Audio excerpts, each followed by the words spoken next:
किसी से, पर्टिकुलरली मैं बोल रहा हूँ।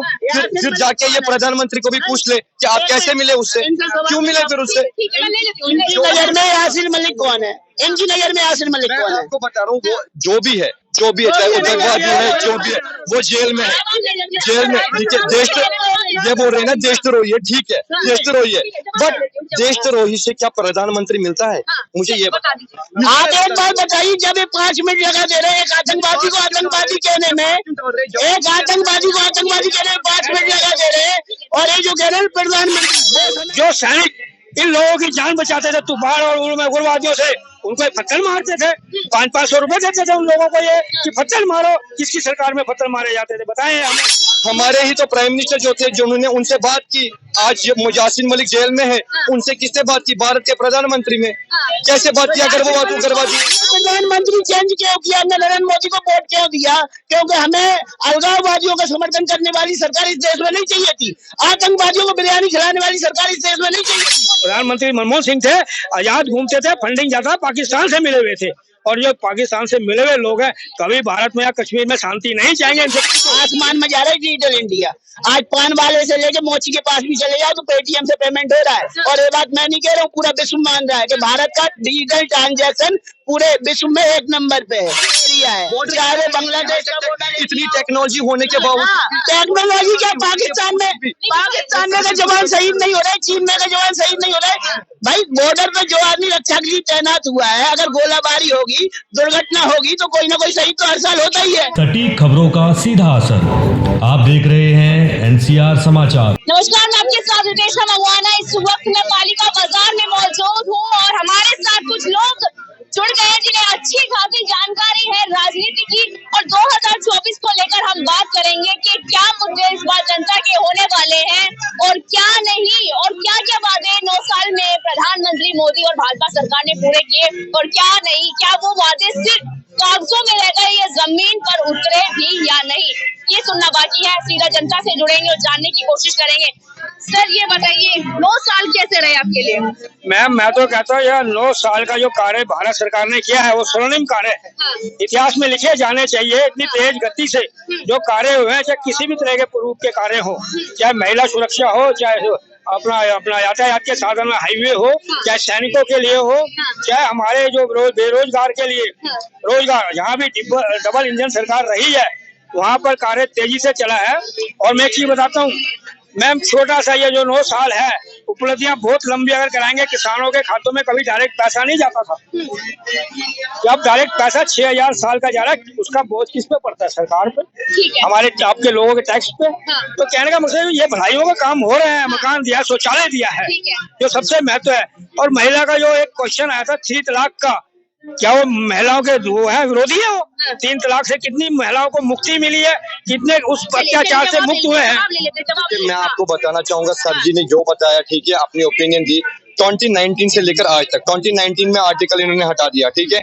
अभी तक मुझे आप एक प्राइवेट कंपनी दिखाओ जिसने वहां पे एस्टेब्लिश हुई ग्राउंड लेवल पे और जॉब्स प्रोवाइड की। दूसरी बात, तो 3 तलाक वगैरह की, अभी देखो और एक मुद्दा चल रहा है कि शुक्रवार शनिवार को छुट्टी होनी चाहिए, ठीक है, रक्षाबंधन पे। ये एक पर्टिकुलर इशू है, ठीक है, बट इसको भी मुस्लिम और हिंदू में बांटा जा रहा है। मैं आपको बताना चाहूंगा, सभी अभी जितने भी लोग देख रहे हैं, जितना भी बीजेपी के टाइम में हिंदू मुस्लिम कर दिया गया ना, उससे नुकसान हमारा नहीं हुआ, ना ही हिंदू का नुकसान हुआ। लेकिन पूरी दुनिया में बात फैल गई, ये मुस्लिम है क्या चीज। लोगों ने रिसर्च किया और ज्यादा से ज्यादा लोग मुस्लिम में आ गए, ठीक है, क्योंकि हमने काम नहीं किया, काम हमें करना चाहिए था, या हिंदू को हिंदुज्म के लिए काम करना चाहिए। भाजपा ने जितना काम किया, हिंदू मुस्लिम ज्यादा किया, हिंदू को नुकसान नहीं हो। सुनिए, अगर ये कश्मीर से है या जम्मू से मुझे नहीं पता, दोनों में से आधे आधे पार्ट है, मैं ये भी नहीं कहता। मैं ये कहना चाहता हूँ, ये जो कह रहे हैं ना हिंदू मुस्लिम क्या है, जो सैनिक इन लोगों की जान बचाते थे तूफान और उग्रवादियों से, उनको पत्थर मारते थे, 500-500 रुपए देते थे उन लोगों को, ये कि पत्थर मारो। किसकी सरकार में पत्थर मारे जाते थे बताएं हमें? क्यों उनका अपमान करते थे लोग? जो इनकी जान बचा उन्हीं का अपमान। तो क्या वो उस टाइम को भूल गए? उस टाइम को भूल गए? अच्छा, ये बोल रहे हैं अभी वहाँ पे जो जवान है, मैंने आपको पहले भी ये बात बताई, ठीक है, वहाँ पे वो हमारे लिए है, ठीक है, बॉर्डर्स की सुरक्षा के लिए है, अभी पत्थरबाजी वगैरह ये वो बात रहने।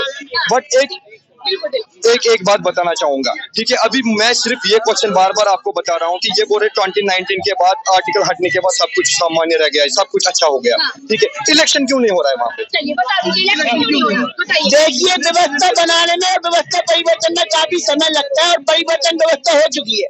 अब व्यवस्था बनाने में जो समय लग रहा है ना, जल्द इलेक्शन देखने को मिलेंगे। अब इन्होंने कहा क्या बदला है भाई? पहले तिरंगा कौन नहीं लहराने देता था लाल चौक पे? बताओ वो कौन लोग थे, वो कौन सी ताकत थी तिरंगा को रोकती थी? वो जब भी गवर्नमेंट वहाँ पे जो भी गवर्नमेंट थी, जब भी थी, चाहे नेशनल की थी, पीडीपी की थी, तिरंगा तब भी लहराया जाता था। ऐसा नहीं, लाल चौक पे आज तक तिरंगा नहीं लहराया गया। लाल चौक पे कभी तिरंगा नहीं लहराया गया। 15 अगस्त निकल गई, 26 जनवरी निकल गई, और वो तिरंगा न लहराने का वजह क्या थी? इन्होंने अलगाववादियों का समर्थन क्यों किया हमेशा? क्यों बीजेपी इनको बुरी लग रही है? क्यों खटक रही है? क्या विकास नहीं हो रहा कश्मीर में आज? जवाब ले लेते हैं। अलगाववादी की बात कर रही भाई साहब, बोल रहे क्योंकि हमारे ही तो प्राइम मिनिस्टर जो थे, जिन्होंने उनसे बात की, आज ये मुजासिर मलिक जेल में है, उनसे किससे बात की? भारत के प्रधानमंत्री में कैसे बात की? अगर वो बात करवा दिए, वो कौन है? मुझे लेना देना नहीं है किसी से, पर्टिकुलरली मैं बोल रहा हूँ। फिर जाके ये प्रधानमंत्री को भी पूछ ले कि आप कैसे मिले उससे, क्यों मिले फिर उससे? इनकी नजर में यासिर मलिक कौन है? इनकी नजर में यासिर मलिक मैं कौन है? आपको बता रहा हूँ, वो जो भी है, चाहे उग्रवादी है, जो भी है, वो जेल में है, जेल में। ठीक है, ये बोल रहे हैं ना देशद्रोही है, ठीक है, देशद्रोही है, बट देशद्रोही से क्या प्रधानमंत्री मिलता है? मुझे ये बता दीजिए। आप एक बात बताइए, जब ये 5 मिनट लगा दे रहे हैं एक आतंकवादी को आतंकवादी कहने में, एक आतंकवादी को आतंकवादी कहने में 5 मिनट लगा दे रहे हैं, और ये जो कह रहे हैं प्रधानमंत्री, वो समय गया जो मनमोहन सिंह बुला के उनके साथ दावते करते थे। नरेंद्र मोदी का समय, यहाँ किसी आतंकवादी को सह नहीं दी जा रही है, किसी भी आतंकवादी को सह नहीं दी जा रही है। कांग्रेस सरकार को हटाई इसलिए था क्योंकि वो आतंकवादी और उग्रवादी को समर्थन कर रही है। मनमोहन सिंह जी थे, वो क्या थे? वो भी तो प्रधानमंत्री थे, ठीक है।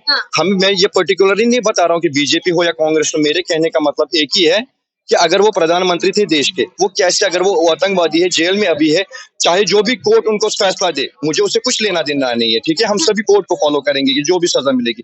मैं ये बोल रहा हूँ कि प्रधानमंत्री फिर क्यों मिले उनसे, बात क्यों की उनके साथ? अब आप बता रहे। अब एक बात बताइए, प्रधानमंत्री कौन से शासन के थे? कांग्रेस शासन के थे। चलिए, प्रधानमंत्री कांग्रेस विचारधारा का मतलब है ना। हमने प्रधानमंत्री चेंज क्यों किया? हमने नरेंद्र मोदी को वोट क्यों दिया? क्योंकि हमें अलगाववादियों का समर्थन करने वाली सरकार इस देश में नहीं चाहिए थी। आतंकवादियों को बिरयानी खिलाने वाली सरकार इस देश में नहीं चाहिए थी। देखिए मैम, ये कह रहे हैं समर्थन उससे मिले क्यों? मिलना जुलना तो ये चलता रहता है, ये कोई वैसा नहीं है। आतंकवादी भी तो मिलते हैं जाके, जो हर कंट्री के आतंकवादी होते हैं, अफगानिस्तान के वहाँ के आतंकवादी होते हैं, ये भी तो मिलते हैं आपस में, विदेशों में जाके मिलते हैं, नहीं मिलते बड़े बड़े नेताओं से। मैं ये कहना चाहता हूँ, जिस राज्य की बात करें, मुंह नहीं खोल रहे उस पर। ये सिर्फ एक जो काल का शासन जिसका अच्छा हुआ है, जिसने वहाँ शांति दी है, जहाँ पर वहाँ पर भर्तियां हुई हैं, जॉबों में, नौकरियों में, आर्मी में से लेके हर जगह, एजुकेशन के डिपार्टमेंट में। तो मैं ये कहना चाहता हूँ, जो आतंकवादी आतंक फैलाते थे, मारते थे चुन चुन के, वहाँ पर कितने बिहारों को मारा, वर्गों को गोलियों से मारा, ये कांग्रेस उनको फंडिंग करती थी।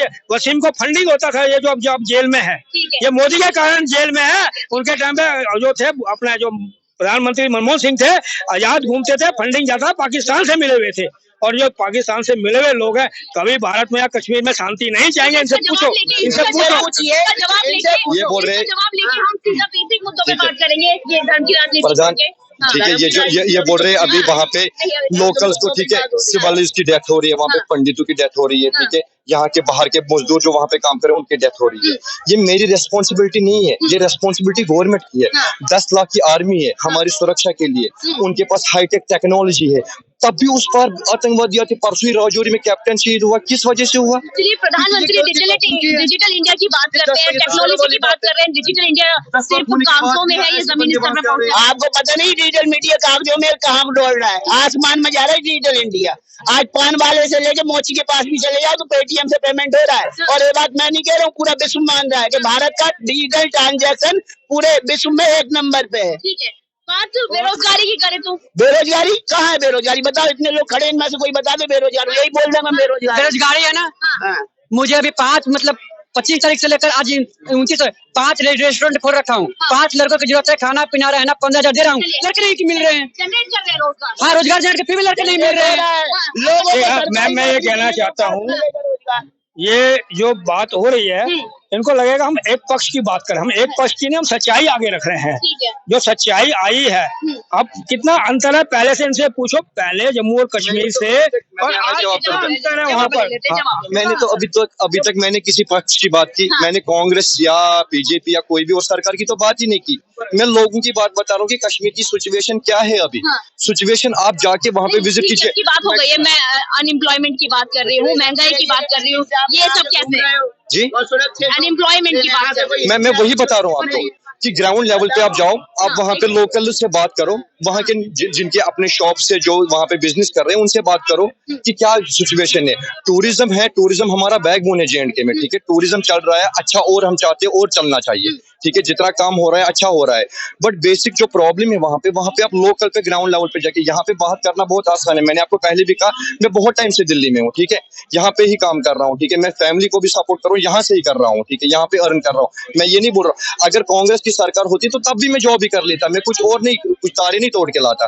बट जो एक्चुअल सिचुएशन है कश्मीर की, बेसिक सिचुएशन है, मैंने आपको सिंपल बार मैं ये क्वेश्चन आपको बता रहा हूँ कि अभी परसों ही राजौरी में आपने भी देखा होगा जो आतंकवादी हमला हुआ, ठीक है, जहाँ पे कैप्टन शहीद हुए, किस वजह से हो गए? रीजन क्या है?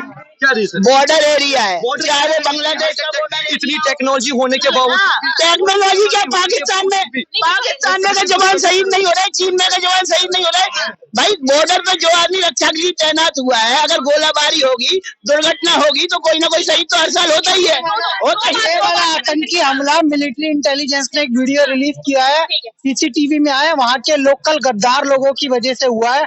वहाँ की लोकल महिलाओं ने उन आतंकियों को शरण दे रखी थी, इस वजह से वो आतंकी हमला हुआ। और एक बात, टेक्नोलॉजी तो इजराइल के पास भी है, 5000 मिसाइलें दागी गई उनके ऊपर हमास के द्वारा। 1400 लोगों को एक दिन में मार दिया गया। 7 अक्टूबर को हॉस्टेज कर लिए गए उनके लोग, जबकि उनके पास आयरन डोम है। मैडम क्या होता है, टेक्नोलॉजी कभी कभी विफल हो जाती है। जब ओसामा बिन लादेन आता है तो WTO भी गिरा देता है वो। 2 लाइनों में जवाब दे दीजिए, खत्म कर दीजिए। हाँ बिल्कुल, मैं भी खत्म करना चाहता हूँ कि देखो मेरे मैं फिर से वही बात बताना चाहूंगा कि हम यहाँ पर सभी बात कर रहे हैं, ठीक है, सभी बात कर रहे हैं। एक बार आप जर्नलिस्ट है, प्रेस रिपोर्टर, आप जाके खुद ग्राउंड लेवल पे पर पर्सन से, हर एक इंडिविजुअली पर्सन से पूछिए कि कैसा बिजनेस, कैसा काम चल रहा है वहाँ।